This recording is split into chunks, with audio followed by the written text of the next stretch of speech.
Some time before. Once upon a cursed dawn, a king strode through his castle, his footsteps thundering down the corridor, sending even the shadows skittering away to avoid notice. He was in a foul mood, and it was growing darker the closer he got to her. He sensed her vengeance long before he'd entered this wing of the castle. It swarmed like an angry mob outside the entrance to his throne room, but he paid it little mind. The witch was a plague upon this land. One he'd eradicate at once. Silver-tipped wings of white flame burst from beneath his shoulder blades as he flung open the double doors. They crashed against the wall, nearly splitting the wood in half. But the intruder didn't glance up from her indolent position sprawled across the throne. His throne.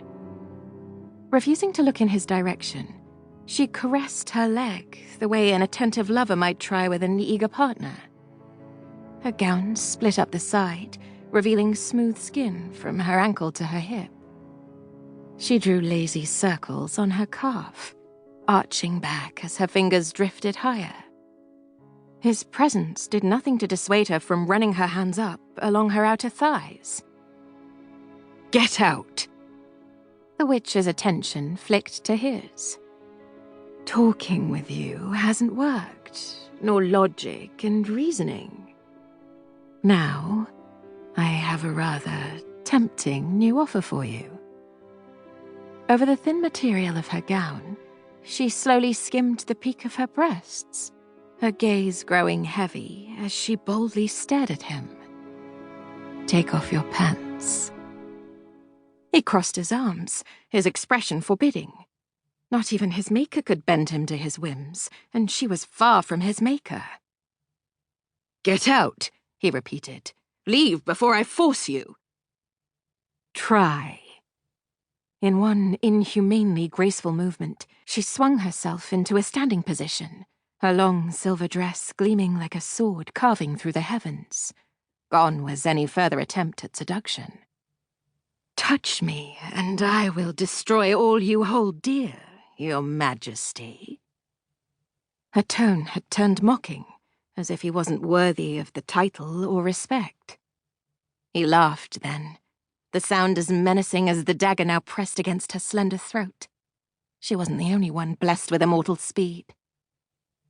"You seem to be mistaken," he all but growled. "There is nothing I hold dear. I want you out of this realm before nightfall. If you're not gone by then, I'll set my hellhounds loose. When they're finished, whatever's left will be tossed in the lake of fire." He waited to scent her fear. Instead, she jerked forward and slashed her throat across the blade in one brutal motion. Blood spilled over her shimmering gown, splattered across the smooth marble floor, dirtied his cuffs.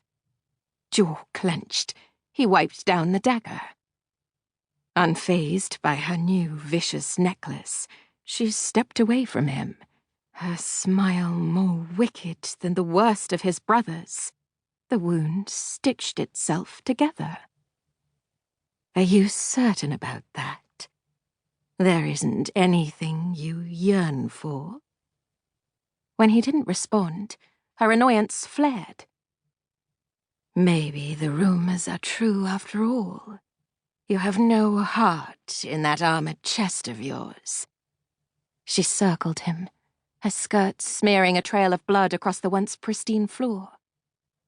"Perhaps we should carve you open. Take a look." She eyed the unusual silver and white wings of flame at his back, her grin turning feral. The wings were his favorite weapons, and he welcomed the fierce, white-hot heat that made his enemies flinch away in terror or fall to their knees, weeping tears of blood. With one quick snap of her fingers, they turned the color of ash, then disappeared. Panic seized him as he tried and failed to summon them. Here is a trick as nasty as the devil himself.